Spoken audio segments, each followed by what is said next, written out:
Welcome back to Simple and Savvy. Now, I'm a new mom and I have a 10-month-old baby at home, and it's really hard to get anything done. I put her down and I'm racing to get the dishes done. I'm trying to fold the laundry, and it's really hard to even have a conversation. So parents out there, I know what you're going through, trust me. So thankfully, there are other options that can give us distractions in the house. For example, Xfinity from Comcast has a whole boatload of shows, and if you hit a few buttons, you can pick all these different shows for your kids, and you're bound to find something that works. And today we've got Tamara Kaldor. She's a child development specialist, and she's going to share with us how technology can be helpful for our children and educational, and also helpful for parents so that we don't feel guilty about putting our kids in front of that TV. So tell us what we need to know. I mean, what age can they start watching TV? So we're really recommending that most kids start at age 3, according to the American Academy of Pediatrics. That's their guidelines. But screens are everywhere. And for those that may have older siblings, that TV is going to be on at times. Oh, I know. So it's kind of hard to avoid in today's society. But what we want to make sure, the most important part, is that we're not just plunking the kids in front of the TV and not being interactive with them about it. So either sitting down and talking with them and narrating what they're watching, or maybe asking them afterwards about the show. Oh yeah, that's a great idea. Now, you were saying screen time. What is the difference between TV time and screen time? I mean, I think that those are two different things, correct? Yeah, I get asked all the time, and actually we don't consider them to be that different. Screen time is any time you're literally in front of a screen. That can be mom's smartphone, it can be your tablet, or it can be the television. And we're looking for maybe an hour for most kids. An hour and a half is really kind of pushing it. There's screens everywhere, so it's getting harder to enforce those guidelines. Right, we're in this world where technology is just everywhere. It is. And I mean, it sounds so short. An hour, hour and a half seems like nothing. I mean, I can easily watch an hour of TV just, working out at the gym, but why is it just an hour, or why is it hour and a half? Technology is coming into the classrooms too. So for your toddlers, they're may not be interacting with as many screens at their school, but as our kids get older, they're going to be. So I think we're starting to learn how to adapt some of those things. The most important part is that it's educational, informative, and interactive is the really big part.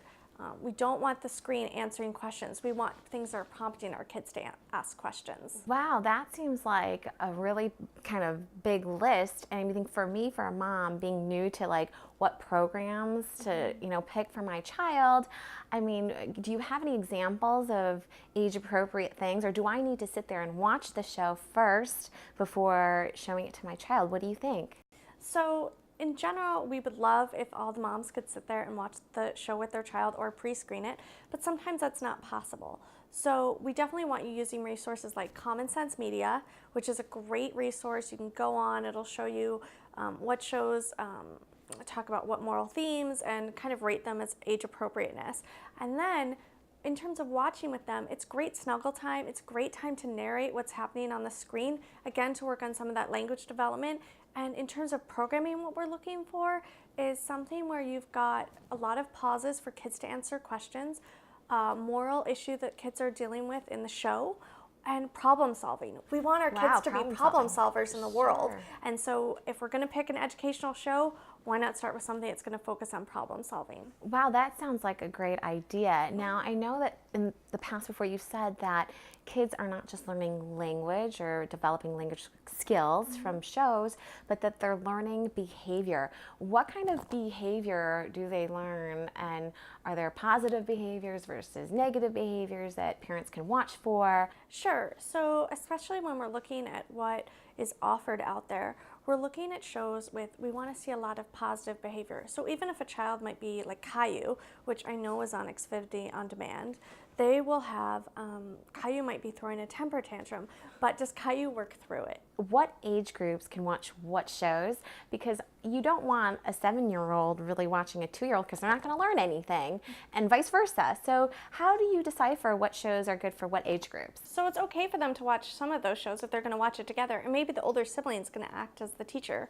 But you're right, when our kids are solo watching, we want age-appropriate material. So for our really young viewers, we want our 2 to 6-year-olds, we want a lot of animation, a lot of very simple questions, but again, giving those pauses for kids to answer, not just giving them the answer right away, and simple storylines that they can follow with a very clear beginning, middle, and end. For our older children, we want something that's slightly more episodic. They're following a character's development, and the roles that they're playing are more complicated. A lot of fantasy with our superheroes, taking on those important fantasy roles, which plays into their fantasy play.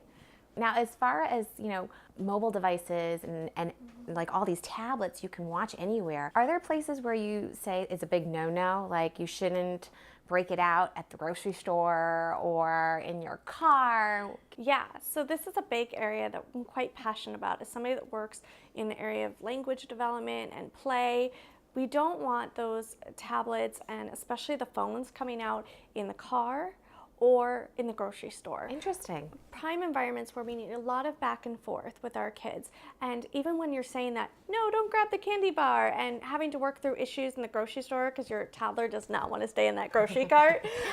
Those are important times when we're working on a lot of language development with our kids. So I'd love to see you walking through the grocery store narrating what they're seeing, but not giving them a phone. And again, working on some of those social cues and working on good eye contact. Well, thank you so much. It is really important, that eye contact.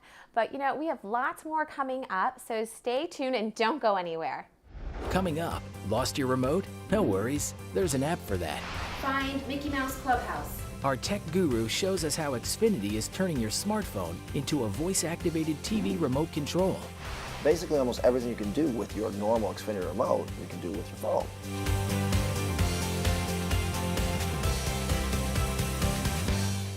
There are more HD channels than ever with Xfinity from Comcast. And now all your HD channels are grouped together by category starting at channel 1000. So finding what HD programming you want to watch has never been easier. HD news programming is now starting on channel 1100, HD Kids beginning on channel 1500, HD Sports 1600, and HD Premium channels start on 1900. So you spend less time searching and more time enjoying with more HD channels from Xfinity. Xfinity TV just got better. Get Xfinity TV from Comcast for just $19.99 a month for 12 months. That's a whole year. And now, you'll get Xfinity On Demand included for no additional cost, so you can watch thousands of movies and TV shows anytime. That's more than you get with satellite for less. Make the switch today. Call 1-800-XFINITY and get Xfinity TV for just $19.99 a month for a whole year. Xfinity, the future of awesome.